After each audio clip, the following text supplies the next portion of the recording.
Esté con ustedes. Y con tu espíritu. Lectura del Santo Evangelio según San Marcos. Gloria a ti, Señor. En aquel tiempo, Pedro se puso a decir a Jesús: Ya ves que nosotros lo hemos dejado todo y te hemos seguido. Jesús dijo: Os aseguro que quien deje casa, o hermanos o hermanas, o madre o padre, o hijos o tierras, por mí y por el Evangelio, recibirá ahora en este tiempo 100 veces más casas y hermanos y hermanas y madres e hijos y tierras con persecuciones, y en la edad futura vida eterna. Muchos primeros serán últimos, y muchos últimos primeros. Palabra del Señor. Gloria a ti, Señor Jesús. Muy buenas tardes a todos. Buenas tardes, Padre. Ayer hemos contemplado un joven rico que salió sin tener la riqueza más grande que es Dios. Y hoy contemplamos la nueva familia de Jesús, empezando con los apóstoles que recibieron el llamado de dejar todo para entrar en el reino de Dios, para redescubrir quién somos de verdad. La palabra dejar en griego, aphiemi, también significa desata y puede aplicar a todos. Significa devolver todo a Dios. Porque la verdad es que todo lo que nosotros tenemos es un don de Dios. No podemos poseer nada o nadie al final. Como dijo Job en capítulo 2 de su libro, desnudo vine en el mundo y desnudo regreso a Dios. Entonces, verdaderamente, ¿qué es importante para el corazón humano? Que conozcamos a Dios, que empezamos a mirar diferentemente, que todo es un don de Dios y que el Señor tiene un plan especial para mi vida. Yo quiero recibir este plan y vivir según este plan más que todo, porque en este camino yo voy a descubrir la felicidad eterna. Viktor Frankl, en su autobiografía, compartió que durante sus meses y años en Auschwitz-Birkenau I, que se podía saber si una persona iba a pasar otro día o no en Auschwitz, mirando solamente su rostro, si ellos tenían la esperanza o no. Y alguien en una entrevista con Viktor Frankl preguntó entonces, ¿qué fue el cambio para ti en esta situación tan dura en Auschwitz? ¿Cómo es posible que un hombre pudiera tener esperanza? Y una respuesta tan sencilla. Él dijo, decidí a mirar arriba. Decidí a mirar arriba un día.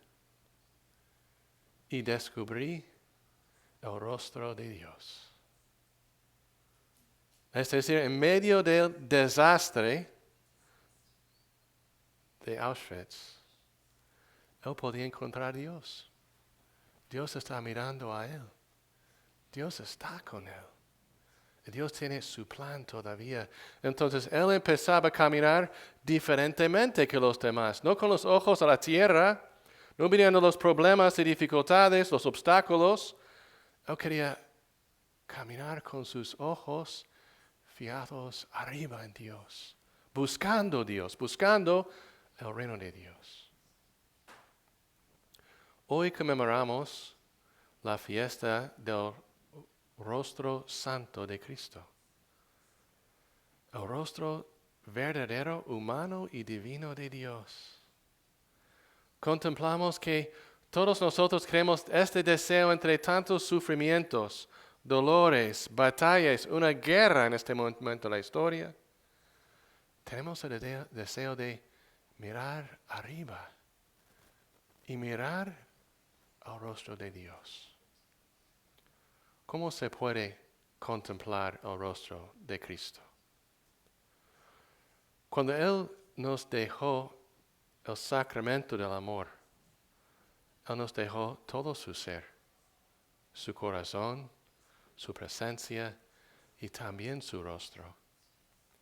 Y tal vez el día antes de miércoles de cenizas, entre tantos desastres y dolores, menos que Viktor Frankl experimentó, pero graves, tal vez también nosotros tenemos que redescubrir a mirar arriba, pero mirar y contemplar la Eucaristía.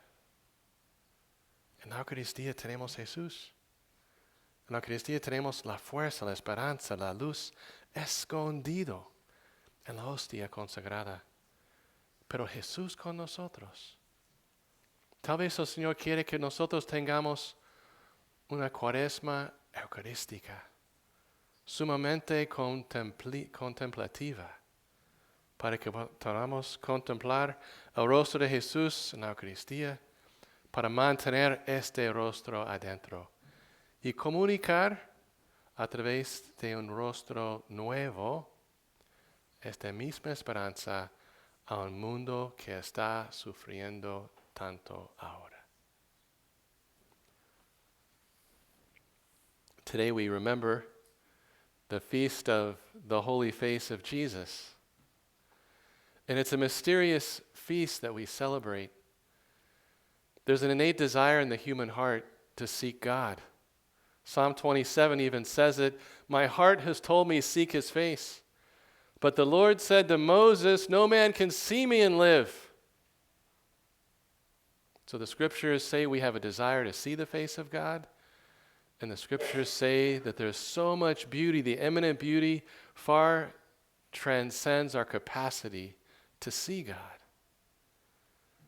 God in the mystery of the incarnation has humbled himself.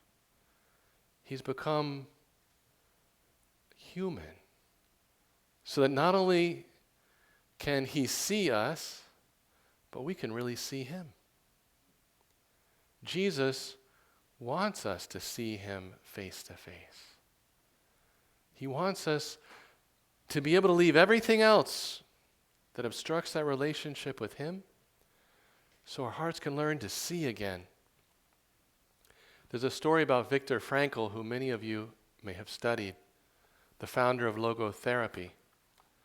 And in his autobiography, he shares about his own discovery of hope. And he said, you know what, in Auschwitz, you knew if somebody was going to die tomorrow by the way they looked on their face. Because before they lost their breath, they lost hope in their soul.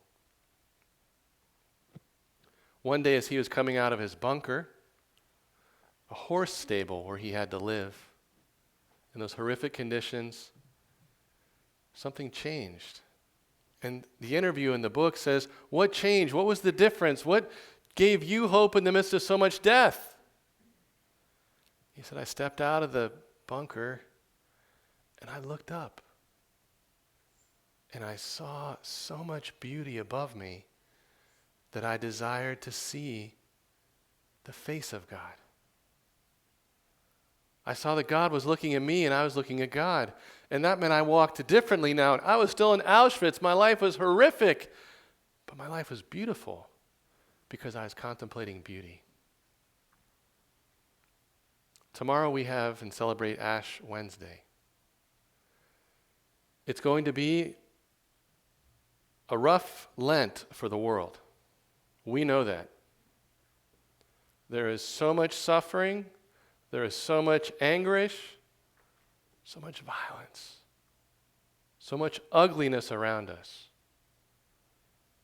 And maybe the Lord is inviting us to look up again, to learn to contemplate the beauty of his love for us.